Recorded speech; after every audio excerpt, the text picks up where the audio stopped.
A catastrophe has engulfed the world, bringing humanity to its knees.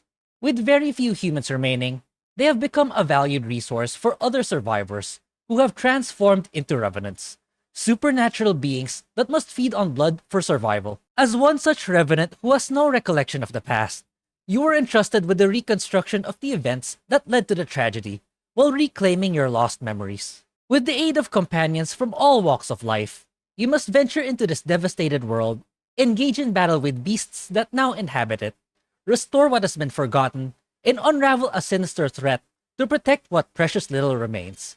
Welcome to Code Vein. And here we are again with another Souls-like game from the publisher that pioneered the genre. Throughout the years, Bandai Namco have established a portfolio of games that have become household names such as Dark Souls and Elden Ring. But there is one more game in the category that I believe deserves far more recognition than it has received, and that is none other than Code Vein. Like Stranger of Paradise, a game that I also covered in the channel, link in the description below, Code Vein is a very underrated Souls-like game, and I believe you should give it a chance if you have not already. Especially with its often bargain price. The content that this anime vampire-themed game provides is simply phenomenal.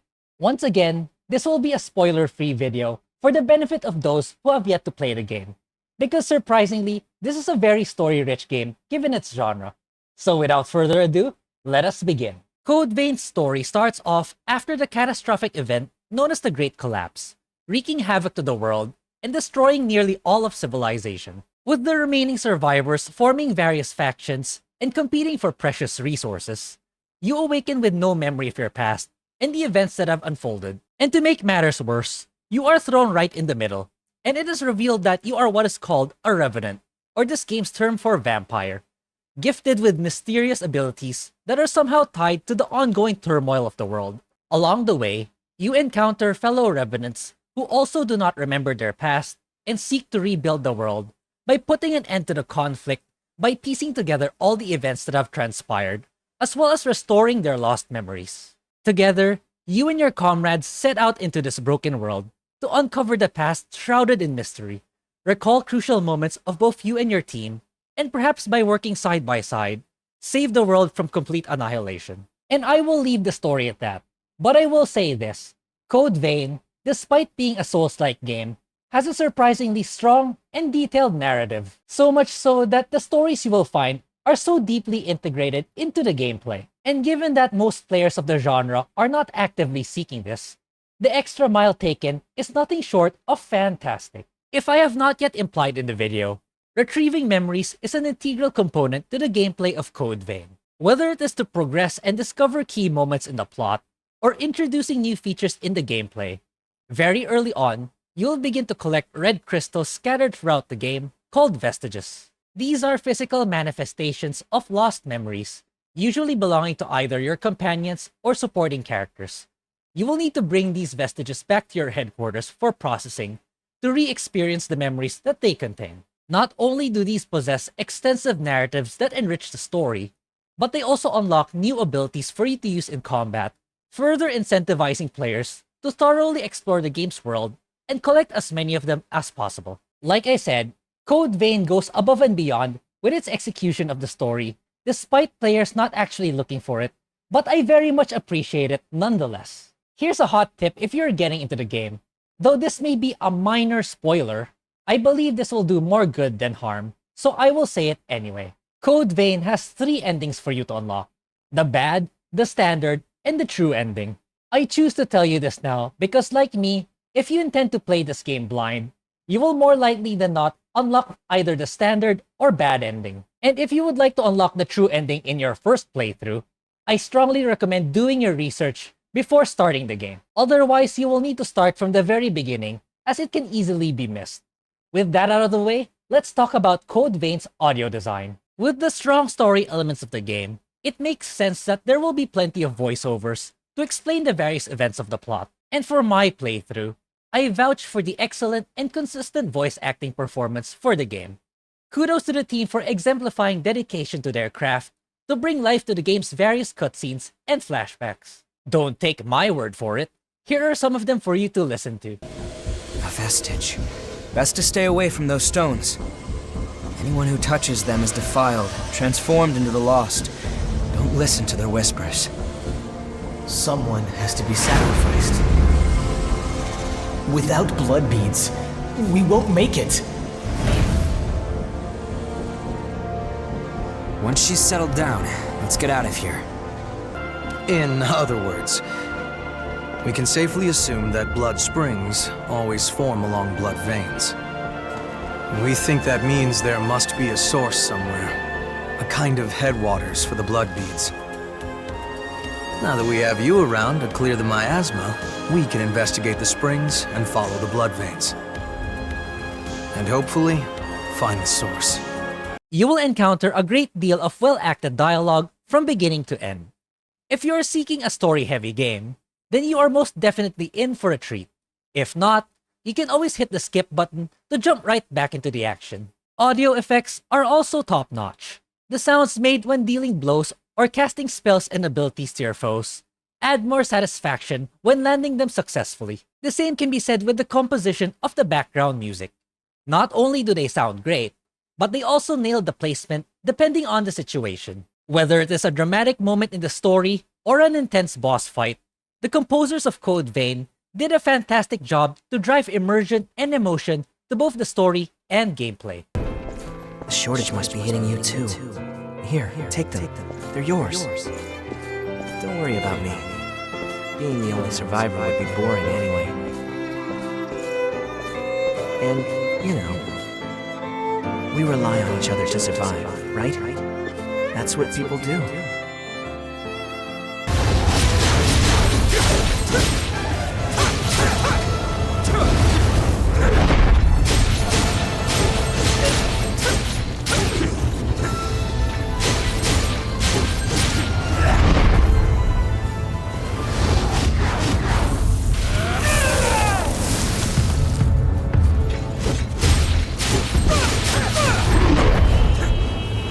Despite its age, Code Vein's visuals still hold up, especially given its unique theme. It does have a timeless feel to it, akin to games such as Fire Emblem Three Houses. While Code Vein's graphics are not AAA, it does remain pleasing to look at and runs buttery smooth when I was playing on my PC. Given it is anime themed, it sets itself apart from the competition, where the focus is leaning towards photorealistic visuals, which is a breath of fresh air. Character models look unique and distinct from one another, each with their own visual flair and color scheme. And before you ask, yes, many characters have that, shall we say, peculiar anime features, if you catch my drift. Character customization is also extensive, though it may not be the most elaborate that you have experienced, especially with many releases of late. It is robust enough for you to be able to design your character as you see fit. It even includes anime quirks should you wish to engage with them, such as headphones. You can re-customize your character if you want to make changes at your hideout, with the exception of your gender and some characteristics. So do take that into consideration when starting the game. The same can be said with the various opponents you will encounter. You will find no shortage of different types of enemies, ranging from wolves, humanoids, plants, and other deformed beasts that you will confront throughout the game. Varying locations are also prominent in the world of Code Vein. In your journey, you will explore multitudes of unique locations such as remnants of a city, deserts, snowy mountains, sunken cities, deformed wastelands, cathedrals, castles, and many more. Animation, particle effects, and the frame rate are also top tier. I do not recall any technical issues during my playthrough. The game ran smoothly without a hitch, and all the spells and abilities were pleasing to look at. In particular, given the dark theme of the game, most of the spell effects consist of dark colors and brutal animations. Though perhaps not as grim or bloody as other Souls games, Code Vein's visuals stand on its own right. With an extensive story, well-acted and composed audio, and visuals that stand the test of time, let us dive into the most important component of a video game, and that is the gameplay. While I am far from an expert of Souls games, I would be lying if I said that I did not enjoy my experience with Code Vein, despite my countless defeats. As any game in the category, Code Vein features an experience point system that you receive upon defeating an enemy called Haze. This is simply the game's equivalent of Souls, because of course it needs its own terminology. And as is the staple, If you die in the middle of exploration or combat, you will need to return to where you have died to recoup your lost haze. Failing to do so and die again before reaching it, you lose them forever, so nothing new on that front. What Code Vein does differently from other games, however, is its approach to classes called blood codes. Unlike in other titles, blood codes offer a tremendous amount of flexibility and development of your character. You unlock blood codes as you progress in the game, and they are easily interchangeable in the main menu. Each blood code increases a set of stats and has its own unique abilities. The interesting twist in the feature is that if there is a particular ability you wish to permanently be available to your character, but you want to switch to another blood code, most of the time it is possible to do so. You simply need to accumulate the required amount of haze, as well as obtain materials, in order for your character to permanently be able to use the ability without having the need to equip the associated blood code. This opens the door to vast customizability of your character's development and rewards experimentation. And if you are up to it, the game does not prohibit you from farming and grinding to unlock all the available abilities at your disposal. But take note, for active abilities, you can only map 4 at a time, and activating them is done by pressing the right trigger button and the respective face button you set the ability at for the gamepad. To clarify, grinding is 100% optional, and the game never mandates the player to do so. Just an FYI to the hardcore players that take pride in not needing to grind for these type of games. Code Vein also boasts numerous weapon types, from the fast but less impactful swords to the sluggish but hard-hitting two-handed axes, and even ranged weaponry such as the rifle. You will find no shortage of available arsenal until you figure out your preference or if you want to try out a new weapon. Upgrading weapons is also a breeze, as you also simply need to scavenge for the required materials and a modest amount of haze. There are also a wide variety of armor sets or blood veil to choose from, each having a unique aesthetic, abilities, and perks. Similarly to weapons, it will be up to you to determine which blood veil fits your playstyle, and the method of upgrading them is exactly the same. In the context of mana pool, Code Vein also features its own unique spin. Rather than your standard mana gauge like in other games, Code Vein's mana system called Ichor is quantified through a numerical value in the lower right of the screen. For example, if your total Ichor is 30 and one of your abilities costs 3 Ichor, then it is easy to determine and manage your Ichor, as you know you can cast up to 10 times rather than relying on the standard mana pool when you thought you had enough, but turns out you lack a tiny fraction more to cast your ability, which potentially could have saved you at a critical moment. This is well implemented as it is intentionally designed to never be sufficient enough for abuse. But to make up for it, Ichor can be restored through various means, such as parrying, attacking enemies with melee, performing a backstab, resting at the missile, which is this game's equivalent to the bonfire, and more. This will force players to not simply rely on ranged abilities and use everything available at their disposal, especially against bosses. Another key feature that differentiates Code Vein from the other games is that you have companions that fight alongside you. And let me tell you, they are extremely helpful. And for hardcore Souls games players, before you raise your pitchforks, again, this is 100% optional. So this is the way I see it. If you're a normie player like me, then having a companion is a godsend. But if you're a hardcore player that would like to flex your skills and not have a companion coddle you, then you can just easily take them out of your team. So it's a win-win for newcomers in the genre, as well as veteran hardcore players. Code Vein allows you to take one companion with you at a time. You will unlock them as the story progresses, and each of them has their own respective strengths and weaknesses. Though you are unable to customize their equipment and abilities, you can issue commands such as guard and retreat during combat, and should you fall in battle, companions have the ability to revive you at the expense of their own health, provided they are still alive when you die. Should your companions fall in battle, you simply need to return to a missile to resurrect them.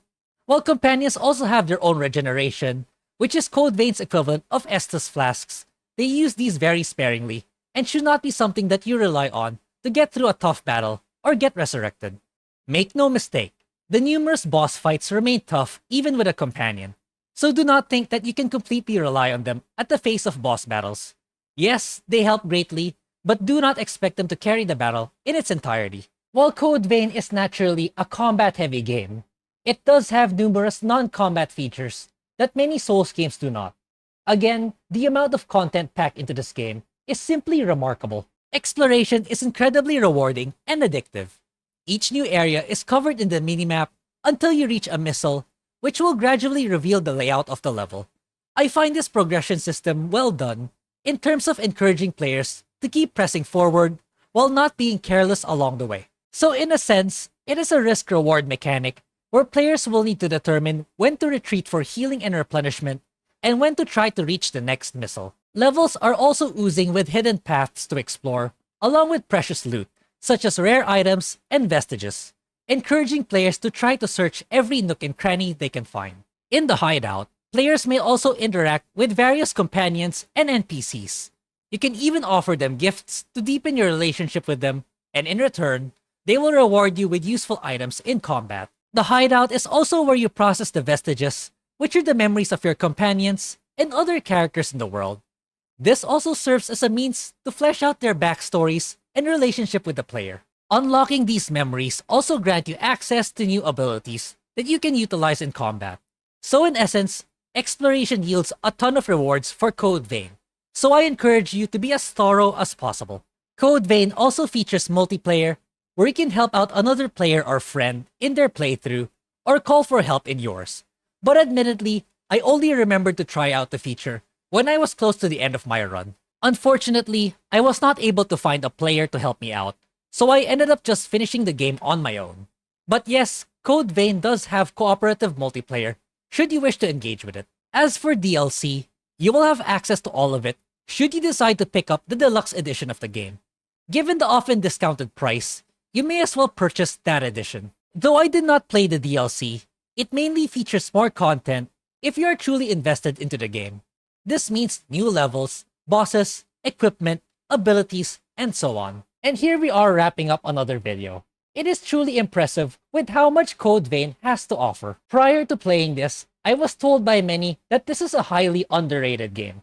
And after playing one playthrough, I undeniably have to agree. Code Vein has an extensively well-written story which goes the extra mile given its genre. The voice acting, sound effects, and music were all given maximum effort to breathe life into the game. The visuals still hold up today, and is very unique compared to its competitors, while maintaining great performance in my entire playthrough. Combat is satisfying and rewarding for casual and hardcore players, while being able to customize your character that truly fits your playstyle. Other non-combat features such as exploration, vestiges, and relationship building add value to an already feature-rich game. Code Vein is a highly underappreciated title that I believe deserves far more recognition, and I hope one day we will get a sequel to this anime vampire-themed Souls game. And that concludes this video. If you're still here, thank you very much for watching, and do consider subscribing for more of this type of content. As always, happy JRPG gaming, and I will see you in the next video for Star Ocean: The Second Story R. Take care. I'm going to take responsibility for my past. I think it's the least I can do.